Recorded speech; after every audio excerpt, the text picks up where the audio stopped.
എൻ്റെ ഭാര്യ വീട്ടിൽ പ്രസവിക്കാമെന്ന് പറഞ്ഞാലും ഞാൻ അതിന് അനുവദിക്കില്ല. എന്നാൽ എനിക്ക് ധൈര്യമില്ല. അസ്സലാമു അലൈക്കും പ്രിയപ്പെട്ടവരെ. മലപ്പുറത്തുള്ള ഒരാളുടെ ഭാര്യ വീട്ടിൽ പ്രസവിച്ചു. പ്രസവത്തോടനുബന്ധിച്ച് ആ ഭാര്യ മരണപ്പെടുകയും ചെയ്തു. ഭർത്താവിനെതിരെ പോലീസ് കേസുമായി. ആ ഒരു വാർത്ത നമ്മളൊക്കെ കേട്ടതാണ്. അത് എന്തുകൊണ്ട് സംഭവിച്ചു എന്ന് നമ്മൾ അറിഞ്ഞതുമാണ്. അദ്ദേഹത്തെ ന്യായീകരിക്കാനൊന്നല്ല ഈ വീഡിയോ. അദ്ദേഹം ചെയ്തത് തെറ്റ് തന്നെയാണ്. ഒരു പ്രൊട്ടക്ഷനും ഇല്ലാതെയായിരുന്നു, വളരെ നിസ്സാരമായ ലാഘവത്തോടെയാണ് അയാളുടെ ഭാര്യയുടെ പ്രസവം കണ്ടത്. അതുകൊണ്ട് തന്നെ അയാൾക്കെതിരെ പോലീസ് കേസുമായി. എന്നാലും ഇതിനെ ചൊല്ലിയുള്ള ആ ഒരു വിവാദം ഇനിയും നിന്നില്ല. മുസ്ലിങ്ങൾക്കെതിരെയാണ് ആരോപണങ്ങൾ ഉയരുന്നത്. വീട്ടിലെ പ്രസവത്തെ പ്രോത്സാഹിപ്പിച്ചവരൊക്കെ ഇന്ന് നേരെ ആരോപണവുമായി വന്നു. ഒരുപാട് ആളുകൾ അതിനെ അനുകൂലിച്ചും എതിർത്തും മുന്നോട്ട് വന്നു. ഇപ്പോഴിതാ ഒരു പുതിയൊരു ആരോപണവുമായി ന്യൂസ് ചാനലിൽ കാണാനിടയായി. ഇപ്പോഴിതാ ഇന്നലെ നമുക്ക് ചാനലിലൂടെ കാണാൻ പറ്റിയത് ഈ ഒരു വീഡിയോ ആണ്. ആശുപത്രിയിൽ തന്നെ പ്രസവിക്കണമെന്ന് രാജ്യത്ത് നിയമമുണ്ടോ എന്ന് ചോദിച്ചുകൊണ്ട് സയ്യിദ് സ്വാലിഹ് തങ്ങളുടെ ഒരു വീഡിയോ സംഭാഷണം ന്യൂസ് ചാനലിലൂടെ കാണാനിടയായി. തങ്ങൾ പ്രഭാഷണത്തിൻ്റെ ഇടയിൽ സംസാരിച്ചതായിരുന്നു ഇത്. ആ ഒരു ക്ലിപ്പ് ചാനലിലൂടെ വൈറലായിക്കൊണ്ടിരിക്കുകയാണ്. അത് നമുക്ക് കേൾക്കാം. പ്രസവം നടന്നു ഇവിടെ. പറച്ചോനെ, എന്തൊക്കെ സംഭവിച്ചു ഇവിടെ? ഹോസ്പിറ്റലിൽ എന്തൊക്കെ കുലുമാലി നടക്കുന്നു, എന്തൊക്കെ അക്രമങ്ങൾ നടക്കുന്നു. പിന്നെ കൊല്ലാനുള്ള ലൈസൻസ് എന്നാ ചില ആൾക്കാർ ആ സർട്ടിഫിക്കറ്റിനെ കുറിച്ച് ചില ആളുകൾ പറയുന്നത്. അവിടെ നിന്ന് ഒരു തെറ്റും ചെയ്താൽ ഒരു പറച്ചിലും ഇല്ല, ചോദ്യവും ഇല്ല, എന്തു ആവാന്നുള്ള ആ സ്ഥാനത്ത് എന്താണ് നിയമമുണ്ടോ? ഹോസ്പിറ്റലിൽ നിന്ന് പ്രസവിക്കണം. ഇവിടുത്തെ കോടതി നിയമറ്റത്, ഗവൺമെന്റ് നിയമറ്റ, അവരവരുടെ സൗകര്യമാണ്. ആരെങ്കിലും ആക്രമിച്ചിട്ടുണ്ടെങ്കിൽ ഒരു സംശയമില്ല, അവരെന്താക്കണം, നിയമത്തിന്റെ മുമ്പിൽ കൊണ്ടുവരണം. എല്ലാവരും മാറി, പേടിച്ചു. എല്ലാവരും കോടതിയും പോലീസും നിയമവും കേസും ഒക്കെ പേടിച്ചു. എല്ലാവരും മാറിയിരുന്നു. എല്ലാവരും കുറ്റപ്പെടുത്താണ്. ഹോസ്പിറ്റൽ വീട്ടിൽ നിന്ന് പ്രസവിക്കുന്ന പോലെ കുറ്റപ്പെടുത്താണ്. വീട്ടിൽ നിന്ന് പ്രസവം എടുക്കുന്ന ആ പാവ ഉമ്മയെ കുറ്റപ്പെടുത്താണ്. വീട്ടിൽ നിന്ന് പ്രസവിക്കാൻ പ്രോത്സാഹിപ്പിച്ചവരൊക്കെ കുറ്റപ്പെടുത്താണ്. തങ്ങൾ പറഞ്ഞത് കൃത്യവും വ്യക്തവുമാണ്. വളരെ കറക്റ്റായിട്ടാണ് തങ്ങൾ പറഞ്ഞത്.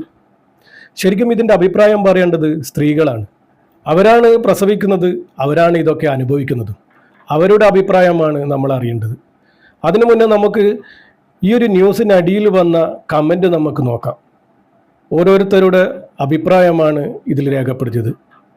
പുതിയ സംഭവങ്ങൾക്ക് ശേഷം എൻ്റെ നാട്ടിൽ വേങ്ങരയിൽ ഹോസ്പിറ്റലിൽ പ്രസവത്തിൽ മരുന്നിൻ്റെ ടോസ് കൂടി കുത്തിവെച്ച് ഒരമ്മ ദാരുണമായി മരണപ്പെട്ടു. മാതൃഭൂമി അടക്കം മുഖ്യധാരാ മാധ്യമങ്ങളിൽ ഒരു വാർത്തയുമില്ല. ഈ ഉസ്താദ് പറഞ്ഞത് വളരെ സത്യമാണ്. വേറൊരു കമൻറ്റ്: ഹോസ്പിറ്റലിൽ പോയി അഡ്മിറ്റായാൽ കഴിഞ്ഞു. കൊറോണ സമയത്ത് ഹോസ്പിറ്റലിൽ എങ്ങനെ ആളുകൾ കുറഞ്ഞു? നമ്മുടെ മാനസിക ആരോഗ്യ വലിയ ഘടകമാണ്. മനസ്സുറപ്പുള്ളവർ വീട്ടിൽ പ്രസവിക്കട്ടെ, നിയമമുണ്ടെങ്കിൽ. പ്രസവം ഒരു രോഗമല്ല, എല്ലാ ജീവികളും പ്രസവിക്കുന്നതാണ്. കത്തിവെച്ചുള്ള പ്രസവം 90% ലാഭക്കൊള്ളയാണെന്ന് പത്മഭൂഷൺ ഡോക്ടർ VS ഹെഡ്സൺ പറഞ്ഞത്. ഞങ്ങൾ സ്ത്രീകൾക്ക് വേണ്ടി തുറന്ന് സത്യം പറഞ്ഞതിൽ ഒരുപാട് നന്ദിയുണ്ട് ഉസ്താദെ. സ്വന്തം സുഖവും സേഫ്റ്റിയുമാണ് ഏത് സ്ത്രീയും ആ സമയം ആഗ്രഹിക്കുന്നത്. അതിനിവിടെ സ്വാതന്ത്ര്യം ഇല്ലേ? ഹോസ്പിറ്റലിൽ പ്രസവിച്ച് മരിച്ചത് എന്തുകൊണ്ട് വാർത്തയാകുന്നില്ല? എല്ലാ സംവിധാനവുമുള്ള അവിടെ മരിച്ചതല്ലേ കൂടുതൽ വാർത്തയാവേണ്ടത്?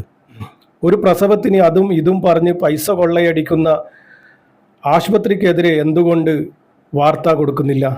അങ്ങനെ ഒരുപാട് ഈ ഒരു പ്രസവത്തെ സപ്പോർട്ട് ചെയ്തുകൊണ്ടാണ് ഈ ഒരു ന്യൂസിൻ്റെ താഴെ വന്ന കമൻറ്റുകൾ. നിങ്ങൾക്ക് വേണമെങ്കിൽ ചെക്ക് ചെയ്യാം. അപ്പോൾ സ്ത്രീകളുടെ അഭിപ്രായമാണ് നമുക്ക് എടുക്കേണ്ടത്. ഇതിപ്പോൾ സ്ത്രീകളാണോ ആണുങ്ങളാണോ കമൻറ്റ് ചെയ്തതെന്ന് അറിയില്ല. എന്നാലും ഒരുപാട് കമൻറ്റുകൾ വന്നിരിക്കുന്നത് സപ്പോർട്ടുമായിട്ടാണ്. അപ്പോൾ ഈ ഒരു കാര്യത്തിൽ എല്ലാവർക്കും അഭിപ്രായം പറയാനുള്ള സ്വാതന്ത്ര്യമുണ്ട്. എന്ന് വെച്ച് മലപ്പുറത്ത് നടന്ന ആ യുവതിയുടെ മരണത്തെ നമ്മൾ സപ്പോർട്ട് ചെയ്യുകയല്ല ചെയ്യുന്നത്. അയാൾക്ക് തെറ്റ് പറ്റിയിട്ടുണ്ട്, അയാൾക്ക് കേസായിട്ടുമുണ്ട്. എന്ന് വെച്ച് വീട്ടിലെ പ്രസവം പാടെ ഒഴിവാക്കണമെന്ന് പറയുന്നത് നമുക്കും യോജിക്കാൻ പറ്റാത്ത കാര്യം തന്നെയാണ്. ആത്മവിശ്വാസവും ധൈര്യവും ഉള്ളവർക്ക് വീട്ടിൽ പ്രസവിക്കുന്നത് കൊണ്ട് യാതൊരു കുഴപ്പമില്ല. അതിൻ്റെ സജ്ജീകരണങ്ങളൊക്കെ സെറ്റാക്കണമെന്ന് മാത്രം. അവരുടെ സേഫ്റ്റി ഉറപ്പുവരുത്തുക ആദ്യം. എന്ന് വെച്ച് ഡോക്ടർ ചെയ്യേണ്ട കാര്യം നമ്മൾ ചെയ്യണമെന്നല്ല പറയുന്നത്. ഡോക്ടർക്ക് കാണിച്ച് അവരുടെ സേഫ്റ്റി ഉറപ്പിച്ച് വീട്ടിൽ പ്രസവിക്കാം. ഓക്കെ. പിന്നെ ഒരു കമൻറ്റിൽ ഇങ്ങനെ പറയുന്നുണ്ടായിരുന്നു, ഇന്നത്തെ എല്ലാ ആധുനിക സഹായമുള്ള ഹോസ്പിറ്റലിൽ ചെന്നിട്ട് മരണപ്പെടുന്നില്ലേ എന്ന്. ശരിയാണ്, എല്ലാ ആധുനിക സഹായമുള്ള ഹോസ്പിറ്റലിൽ ചെന്നിട്ടും മരണപ്പെട്ടു പോകുന്നുണ്ട്. അതേ സ്ഥാനത്ത് വീടുകളിൽ സുഖമായി പ്രസവിച്ച ഒരുപാട് ആളുകളുണ്ട്. ഹോസ്പിറ്റലിലും സുഖമായി പ്രസവിക്കുന്ന ഒരുപാട് ആളുകളുണ്ട്. എന്തിനു പറയുന്നു, KSRTC ബസ്സിൽ പ്രസവിച്ചില്ലേ സുഖമായി, ഓട്ടോയിലും കാറിലും പ്രസവിച്ചില്ലേ സുഖമായി. അപ്പോൾ നമ്മൾ ഇതൊന്നും ഒരു കാരണമായി കാണേണ്ടതില്ല. നമ്മുടെ ധൈര്യം, നമുക്ക് അവർക്ക് സേഫ്റ്റിയും പ്രൊട്ടക്ഷനും കൊടുക്കാൻ പറ്റും എന്നുള്ള ആ ഒരു ധൈര്യമുണ്ടെങ്കിൽ നമുക്ക് വീട്ടിൽ പ്രസവിക്കുന്നത് കൊണ്ട് യാതൊരു കുഴപ്പമില്ല. ഓരോരുത്തർക്കും ഓരോ അഭിപ്രായമാണ്. ഞാൻ എൻ്റെ അഭിപ്രായം പറയാം. എൻ്റെ ഭാര്യ വീട്ടിൽ പ്രസവിക്കാമെന്ന് പറഞ്ഞാലും ഞാൻ അതിന് അനുവദിക്കില്ല.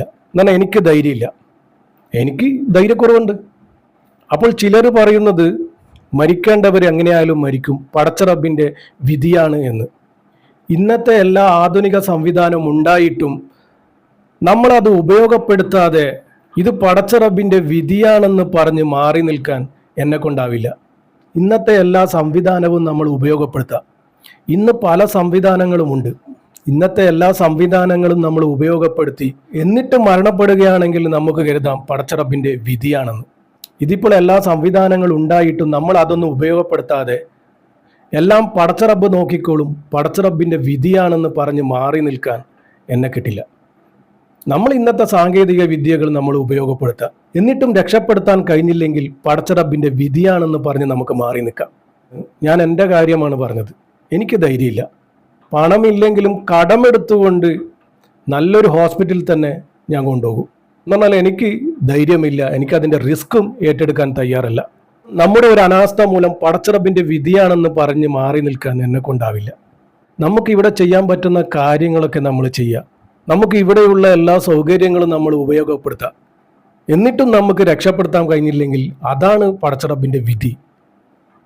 അല്ലാതെ നമുക്ക് ചെയ്യാൻ പറ്റുന്ന കാര്യങ്ങൾ ഇവിടെ ഉണ്ടായിട്ടും കയ്യും കെട്ടി നോക്കി നിന്നിട്ട് ഇത് പടച്ച റബ്ബിൻ്റെ വിധിയാണെന്ന് പറയുന്നതിൽ എന്താണ് അർത്ഥം? ഞാൻ എൻ്റെ കാര്യമാണ് പറഞ്ഞത്. ഓരോരുത്തർക്കും ഓരോ അഭിപ്രായം ഉണ്ടാകും. അപ്പോൾ നമുക്ക് ഇതിൽ ഏറ്റവും ഇമ്പോർട്ടൻ്റ് ആയി വരുന്നത് സ്ത്രീകളുടെ അഭിപ്രായമാണ്. അവരുടെ അഭിപ്രായമാണ് നമ്മൾ എടുക്കേണ്ടത്. അതുകൊണ്ട് വീട്ടിൽ പ്രസവിച്ചു എന്ന് കരുതി മരിക്കണമെന്നില്ല, ആശുപത്രിയിൽ കൊണ്ടുപോയി എന്ന് കരുതി രക്ഷപ്പെടണമെന്നില്ല. എന്ന് വെച്ച് ഒരു രോഗിയെ രക്ഷപ്പെടുത്താനുള്ള ശ്രമം നടത്തരുത് എന്നല്ല. ഇവിടെയുള്ള എല്ലാ സൗകര്യങ്ങളും നമ്മൾ ഉപയോഗപ്പെടുത്തുക.